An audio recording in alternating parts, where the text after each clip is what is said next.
अस्सलाम वालेकुम गाइस। मैं हूँ काशिफ खान, आपका host, lectures bye Kashif Khan channel से मुखातिब।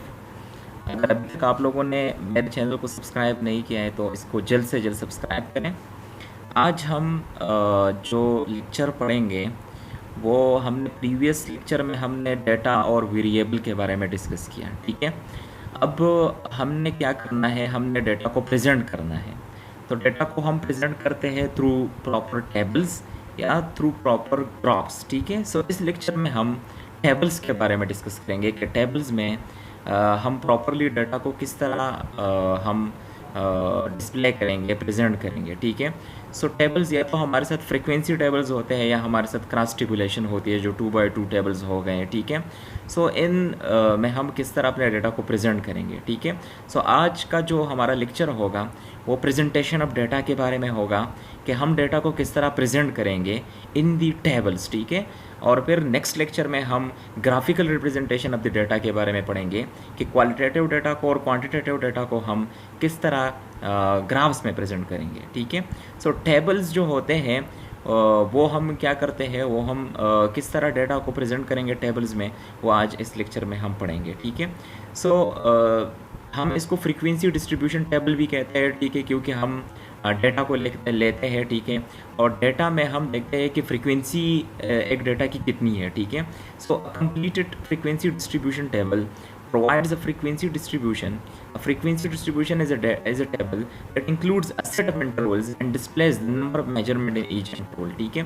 कि each interval में मेरे साथ कितने सेट ऑफ इंटरवल्स थे, ठीक है। सो उसको हम कहते हैं फ्रीक्वेंसी। सो ये हम फ्रीक्वेंसी डिस्ट्रीब्यूशन टेबल्स में हम क्या करते हैं, प्रेजेंट करते हैं, ठीक है।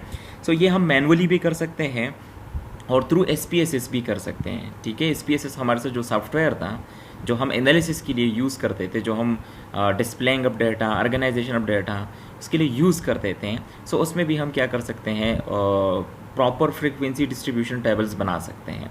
सो हम आज दोनों में बनाएंगे, मैनुअली भी मैं आपको सिखाऊंगा और SPSS में भी मैं आपको सिखाऊंगा कि हम किस तरह डेटा को प्रॉपरली डिस्प्ले करेंगे ऑन SPSS, ठीक है। सो अगर हम देख लें तो फ्रीक्वेंसी डिस्ट्रीब्यूशन टेबल उसमें हम रिलेटिव फ्रीक्वेंसी देखते हैं और कम्युलेटिव रिलेटिव फ्रीक्वेंसी देखते हैं। Now what is relative frequency? So relative frequency it represents the relative percentage of total cases of any class interval. It is obtained by dividing the number of cases in the class interval by total number of cases and multiplying it by 100, ठीक है। सो हम क्या करते हैं, हम relative frequency देखते हैं, हम केसेस को परसेंटेज में देखते हैं, ठीक है, कि मेरे साथ इसकी परसेंटेज कितनी है। और कम्युलेटिव रिलेटिव फ्रीक्वेंसी क्या है? It gives the proportion of individual having a measurement less than or equal to the upper boundary of the class interval, ठीक है। सो इसमें हम क्या करते हैं, कम्युलेटिव रिलेटिव फ्रीक्वेंसी देखते हैं। हम अपर और लोअर क्लास के साथ एक क्लास को कंपेयर करते हैं कि इसकी फ्रीक्वेंसी अपर क्लास से और लोअर क्लास से कितनी है, ठीक है। सो कम्युलेटिव रिलेटिव फ्रीक्वेंसी में हम क्या करते हैं, हम दोनों की प्रोपोर्शन देखते हैं, ठीक है। अब अगर मेरे साथ ये डाटा है, लेट्स सपोज अगर देख ले तो the class of 2015 at Aahan university conducted a baseline sample survey at Rehri Goth for the emergency obstetric। इन लोगों ने क्या किया, इन लोगों ने सर्वे कंडक्ट की। इन लोगों ने 15 to 49 ईयर्स के जो वुमन होते हैं उनके नंबर ऑफ लिविंग चिल्ड्रन के बारे में डेटा कलेक्ट किया, ठीक है। टोटल मेरे साथ जो सैंपल था वो कितना था, वो 30 था, ठीक है। n is equal to 30, n इज representing the sample size, that is 30, ठीक है। now what were the number of living children? so it were 2 2 5 3 0 1 3 2। कई लोग ऐसे थे जिनके लिविंग चिल्ड्रन 2 थे, कई लोग ऐसे थे जिनके लिविंग चिल्ड्रन 5 थे, कई लोग ऐसे थे जिनके लिविंग चिल्ड्रन 3 थे, कई लोग ऐसे थे जिनके लिविंग चिल्ड्रन बिल्कुल थे ही नहीं, ठीक है। तो 1 2 3 4 5 n में हमारे साथ अप टू 7 ये डेटा क्या कर रहा था, ये हमारे साथ फ्लेक्स कर रहा था। अब हम सबसे पहले क्या करेंगे, रेंज को फाइंड आउट करेंगे। Now how to find range? Range हम इस तरह फाइंड आउट करते हैं कि हम मैक्सिमम को मिनिमम से क्या करते हैं, वो सब्सट्रैक्ट करते हैं। सबसे पहले अगर लेट्स सपोज आप मैनुअली कर रहे हो तो आपने सबसे पहले डेटा को अरेंज करना है, असेंडिंग ऑर्डर में हो या डिसेंडिंग ऑर्डर में हो, but you have to arrange it, ठीक है। अब आपने अरेंज किया तो आपने मैक्सिमम से मिनिमम को माइनस करना है ताकि आपके साथ रेंज आ जाए। Now what is range? Range हम मैक्सिमम से मिनिमम को माइनस करते हैं हैं तो ये हमें रेंज देता है। Range is important. रेंज क्यों इम्पॉर्टेंट है? क्योंकि अगर आपने क्लासेस बनानी हो तो क्लासेस बनाने में रेंज आपकी हेल्प करती है, ठीक है। Now the maximum number of living childrens is 7 and the minimum one is 0, ठीक है। तो हम क्या करते हैं, मैक्सिमम को मिनिमम से माइनस करते हैं तो हमें रेंज मिल जाता है, ठीक है।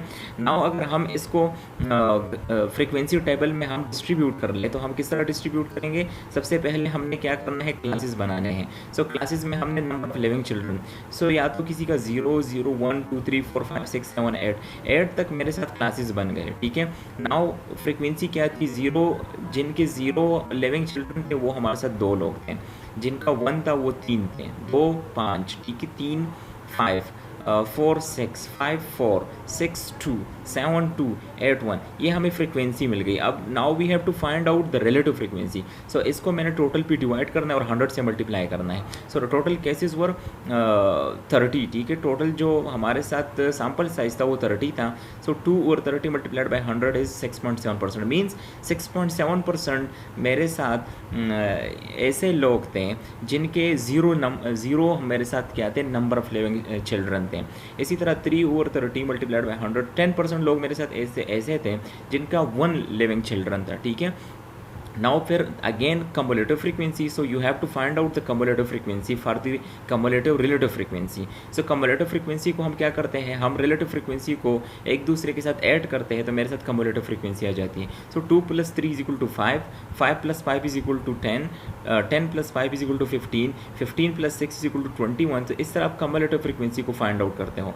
Then cumulative relative frequency, so आपने क्या करना है, cumulative frequency से cumulative relative frequency find out करनी है। So 2 और 30 multiplied by 100 is equal to 6.7%.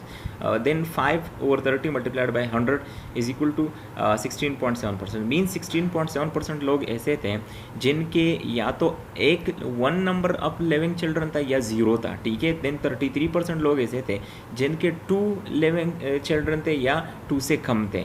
Then 50% लोग ऐसे थे जिनकी 3 number of living children थे या 3 से कम थे। ये हमें cumulative relative frequency के बारे में बताता है, ठीक है।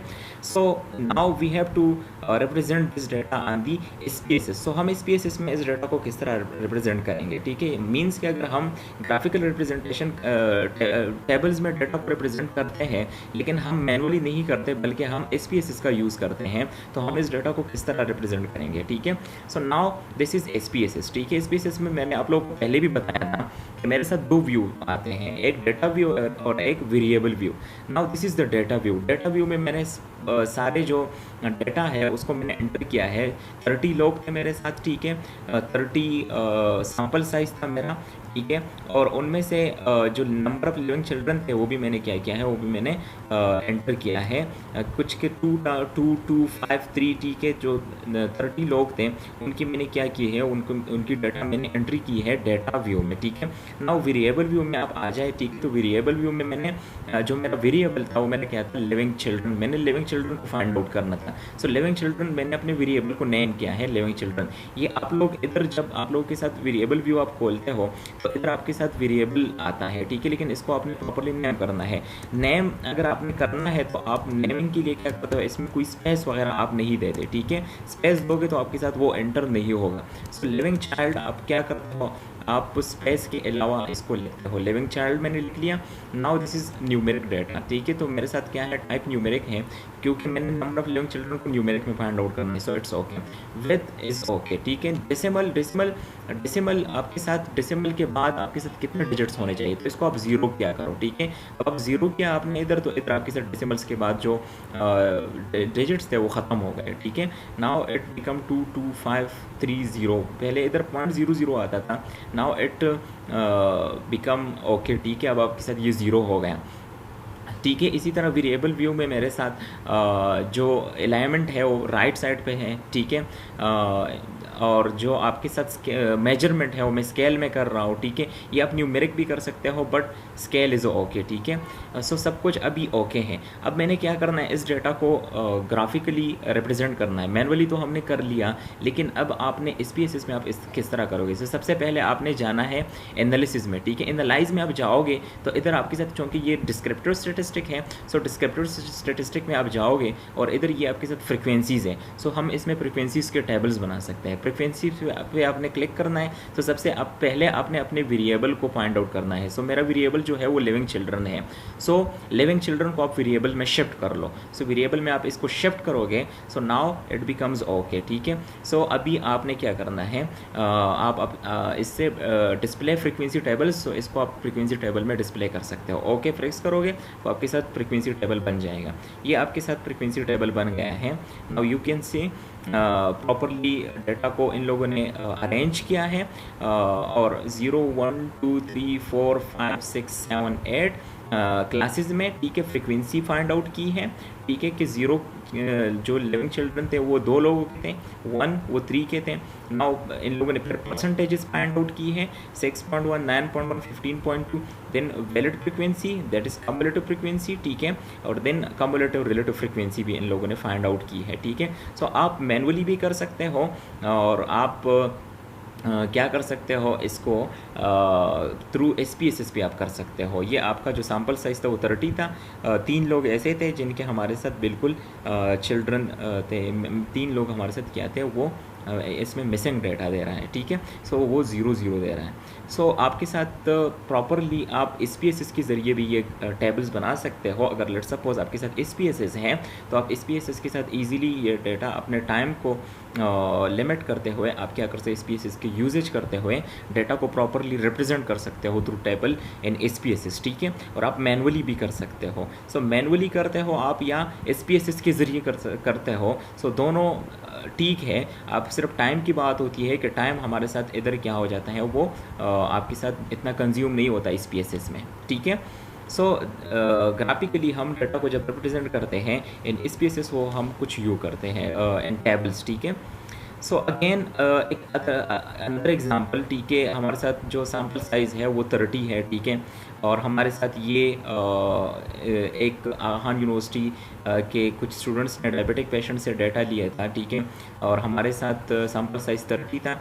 एज जो थी हमारे साथ वो डायबिटिक पीपल की क्या थी, 42 38। ये प्रॉपरली डाटा है, ठीक है। फिर आपने डाटा को क्या करना है, अरेंज करना है असेंडिंग ऑर्डर में। फिर आपने रेंज फाइंड आउट करना है। सो रेंज का मैंने बता दिया कि आपने मैक्सिमम को मिनिमम से माइनस करना है। सो 71 - 32 = 39। इससे हम अब क्लासेस बनाएंगे, ठीक है। जब क्लासेस बनाने के लिए आप क्या करोगे, रेंज को नंबर ऑफ क्लासेस पे आप डिवाइड करते हो, ठीक है। सो रेंज वाज 39 डिवाइडेड बाय 8। अगर 8 क्लासेस आप बनाना चाहते हो तो डिवाइडेड बाय 8, तो एक क्लास में आपके साथ 5 नंबर पीपल होंगे, ठीक है। सो आप क्लासेस बना लेते हो, ठीक है। 32 to 37 as, 37 to 42, 42 to 47, 47 to 52, ठीक है। और फिर उनकी फ्रिक्वेंसीज़ के मेरे साथ इस एज में कितने लोग थे, इस एज में कितने लोग थे, फिर उसकी रिलेटिव फ्रिक्वेंसी 2 और 30 मल्टीप्लाइड बाय 100, फिर उसकी कम्युलेटिव फ्रिक्वेंसी और फिर कम्युलेटिव रिलेटिव फ्रिक्वेंसी। सो आप इजीली, और ये क्लास टेबुलेशन है, हम क्या करते हैं 2x2 टेबल बनाते हैं और उसमें डेटा को रिप्रेजेंट करते हैं, लाइक मेल और फीमेल हो गया, और सुप्रा कोस्टल एक्सिस, सब कोस्टल एक्सिस, ठीक है। नाउ मेल और फीमेल 25 20, फीमेल 6 और 11, ठीक है। टोटल आप इधर देते हो, नीचे भी आप टोटल लेते हो और साइड्स में भी आप टोटल लेते हो। सो क्रॉस टेबुलेशन भी आप बना सकते हो और प्रॉपर फ्रीक्वेंसी टेबल्स भी आप बना सकते हो। ये मैनुअली भी आप कर सकते हो और SPSS में भी आप कर सकते हो। आई होप कि मेरी वीडियो को आपको समझ आ गई होगी। लेट्स सपोज कोई भी कन्फ्यूजन है तो कमेंट सेक्शन में आप मुझसे पूछ सकते हैं, मैं उस कन्फ्यूजन को दूर करूँगा। I hope you would like the video. Thank you for listening. Subscribe my channel.